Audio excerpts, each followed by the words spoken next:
जय सिया राम मित्रों, आज हम जिस टॉपिक को लेकर हाजिर हुए हैं उसमें सबसे पहली राशि मेष, जिसके स्वामी मंगल होते हैं। अगर बात की जाए कि ये मंगल जब अपनी नीच राशि में जाते हैं तो क्या परिणाम प्राप्त होते हैं, यानी किस प्रकार के रोग होते हैं, इसके ऊपर आज इस वीडियो में चर्चा करने वाले हैं। अक्सर देखा जाता है कि मंगल जो शरीर के अंदर मसल्स के कारक हैं, रक्त के कारक हैं, जब नीच के हो जाते हैं तो साधारणतः जो प्रिडिक्शन ज्योतिषियों के द्वारा किया जाता है वह होता है कि जो मंगल से संबंधित कारकत्व हैं उनमें कमी, यानी कि अगर सीधे तौर पर बोला जाए तो ऐसे व्यक्ति को, चूंकि मंगल शरीर में मसल्स के कारक हैं और रक्त के कारक हैं, जब वो अपनी नीच राशि कर्क में विराजमान हो जाते हैं तो ऐसी स्थिति में कारकत्व जो भी होगा उसमें कमी आएगी, ऐसा शास्त्र बोलते हैं। तो अगर प्रिडिक्शन आएगा कि आपकी कुंडली के अंदर मंगल अपनी नीच राशि कर्क में पहुंचे हैं और आपको वो किस प्रकार के रोग देंगे, तो झट से ये बताया जा सकता है कि मंगल मसल्स के कारक हैं, रक्त के कारक हैं, तो रक्त विकार और मसल्स में पेन जैसी परेशानी जातक अथवा जातिका को आएगी। लेकिन यहाँ पर जो प्रिडिक्शन है वो ऐसा नहीं है।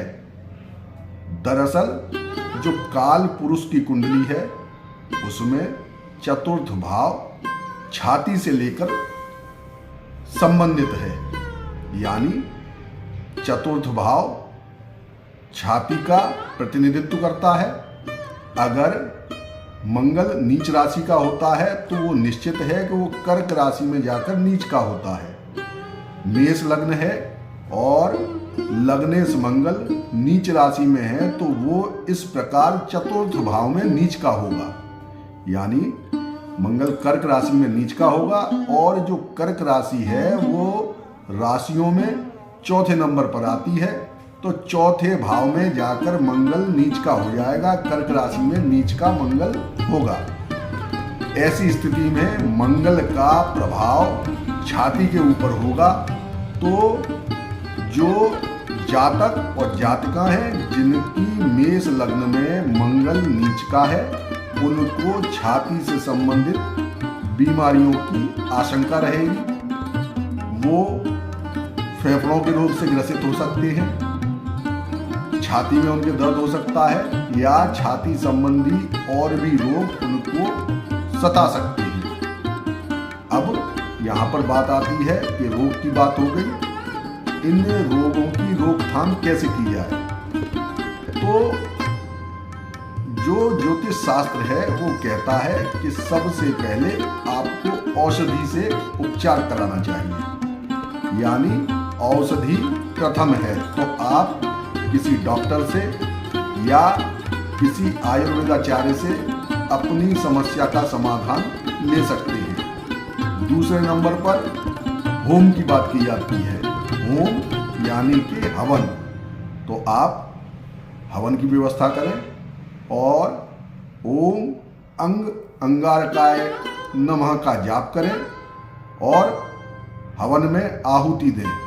इससे जो सूक्ष्म प्रकार का खाना है ये दरअसल देवताओं के लिए भोजन है, यानी देवताओं को प्रसन्न करने के लिए ये मंत्र हैं। ये उनके पास अग्नि हमारे और देवताओं के बीच का माध्यम है, पोस्टमैन है।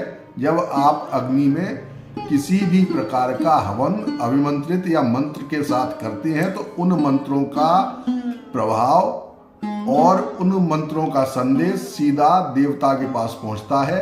मंगल आपका कमजोर है तो आप मंगल के नाम से, मंगल के मंत्र से आहुतियां दें, आहुतियां जब मंगल के पास पहुंचेंगी तो आपको निरोगता प्राप्त होगी। तीसरी बात करते हैं कि इसके बाद आप मंगल से संबंधित दान कर सकते हैं। लाल वस्त्र, मूंगा, लाल दाल यानी जो मसूर की दाल होती है, आप कहीं पर भी पंसारी के पास जाएंगे तो आपको ये दाल प्राप्त हो जाएगी। ये आप दान करिए। दान उसको करिए जिसको इस दान की सबसे अधिक आवश्यकता हो।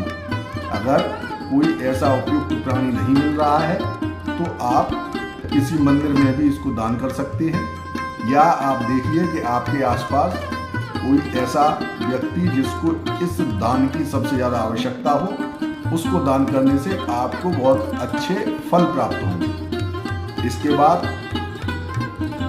जिस देवता को आपको प्रसन्न करना है उसके मंत्रों का जप हो गया। तो कलयुग है, कलयुग के प्रभाव के कारण आपको जहाँ पर एक माला जपनी चाहिए वहाँ पर इसको 4 गुना करके जपना है। यानी ओम मंगल के लिए आप मंगल का मंत्र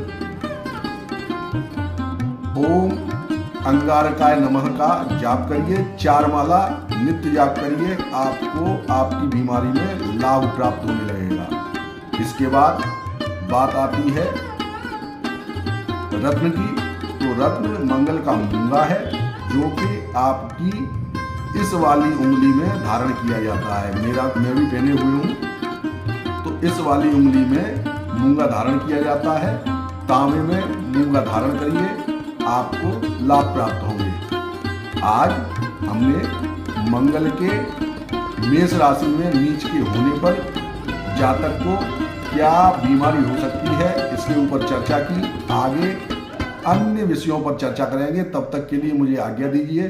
नमस्कार।